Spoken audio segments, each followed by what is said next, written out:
5 minute है आपका। सभापति महोदय, आपने मुझे एक महत्वपूर्ण विषय पर बोलने का अवसर दिया है, इसके लिए मैं आपके प्रति आभार अभिव्यक्त करता हूं। मैं कटौती प्रस्ताव के समर्थन में बोलने के लिए खड़ा हुआ हूं और जिस विभाग के विषय में बोलने के लिए खड़ा हुआ हूं वो शिक्षा विभाग है, जिसको मानव संसाधन विभाग भी कहा जाता है। और सच यही है कि मानव संसाधन विकास और विभाग के माध्यम से ऐसी शिक्षा, ऐसी दीक्षा मिले जिससे कि यहाँ के नौजवानों को रोजगार मिले। लेकिन मुझको लगता है कि 15-20 वर्षों में इस व्यवस्था में कोई आमूलचूल परिवर्तन नहीं हुआ, बल्कि ऐसी है जिससे कि बेरोजगारी और बढ़ रही है। पूज्य बापू महात्मा गांधी ने कहा था कि करोड़ों लोगों का निरक्षर रहना इस देश के लिए कलंक और अभिशाप है, इससे मुक्ति पानी ही होगी। लेकिन दुर्भाग्य है और मैं भारी मन से कहना चाहता हूं कि व्यवस्था इतनी चरमरा गई है कि आज गांव में जो सरकारी विद्यालय है, चूंकि मैं ग्रामीण क्षेत्रों से आता हूं, मैंने नजदीक से देखा है, वहां अगर 100 बच्चे प्रथम वर्ग में एडमिशन लेते हैं तो वो हाई स्कूल जाते जाते 48% बच्चे स्कूल छोड़ देते हैं। थपथपा रहे थे पीठ अपनी, सत्ता पक्ष के कुछ माननीय सदस्य कह रहे थे कि हमने वहां साइकिल की व्यवस्था की है, पोशाक की व्यवस्था की है। मैं उसका विरोधी नहीं हूं, मैं कहता हूं कि और 2-3 साइकिल दी जाए, पोशाक की भी और बढ़ोतरी कर दी जाए। कुछ लोग कह रहे थे कि भोजन की व्यवस्था हुई है, अब नाश्ते की व्यवस्था होगी। मैं इसका विरोधी नहीं हूं, मैं कहता हूं कि नाश्ते के साथ दाल में 1 चम्मच घी भी दिया जाए। लेकिन मकसद क्या है इसका?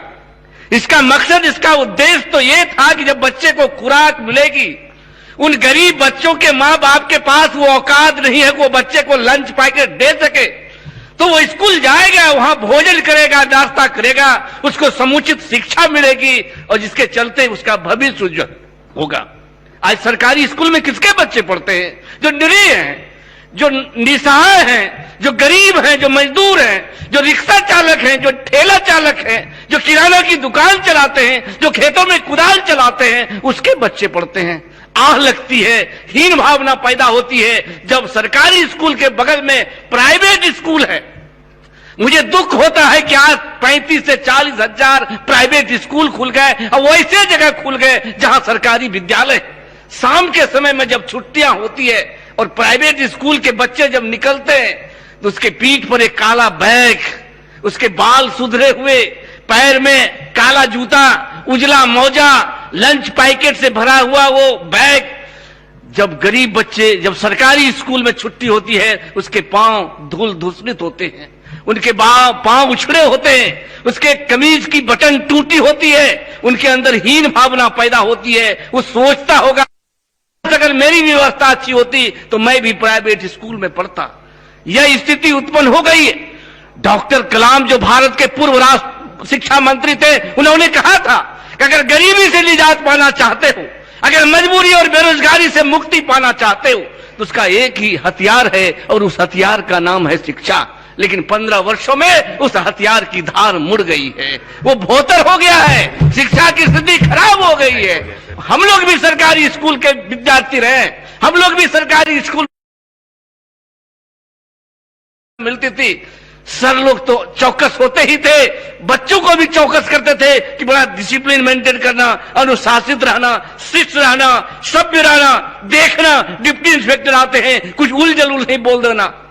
उस समय जब डिप्टी इंस्पेक्टर आते थे सीधे क्लासरूम जाते थे, लड़कों से पूछते थे टेबल का स्पेलिंग क्या होता है, टीचर का स्पेलिंग होता है, ये सारी चीजों की जानकारी वो लेते थे। लेकिन दुर्भाग्य है सभापति महोदय कि आज जब डिप्टी इंस्पेक्टर आते हैं तो क्लासरूम नहीं जाते, वो वर्ग नहीं देखने जाते, बल्कि वो ऑफिस जाते हैं और उस ऑफिस में पठन पाठन की कोई बात नहीं होती, उपस्थिति की कोई बात नहीं होती, छात्रों की स्थिति की बात नहीं होती। सिर्फ और सिर्फ ये बात होती है कि आप बताओ इस महीने में कितना तेल खर्च हुआ, कितना मसाला खर्च हुआ, कितना दाल खर्च हुआ। इन तमाम बातों से उनको अवगत कराना पड़ता है। और दुर्भाग्य तो तब होता है जब वो छात्र बातों के बीच में जाते हैं तो पठन की बात नहीं करते कि आज की पढ़ाई क्या हुई है, बल्कि ये पूछते हैं कि बताओ आज खिचड़ी में चोखा मिला था कि नहीं। ये पूछते हैं। जब शिक्षालय ही भोजन तो महात्मा गांधी के सपनों का क्या होगा, क्या होगा उसका भविष्य?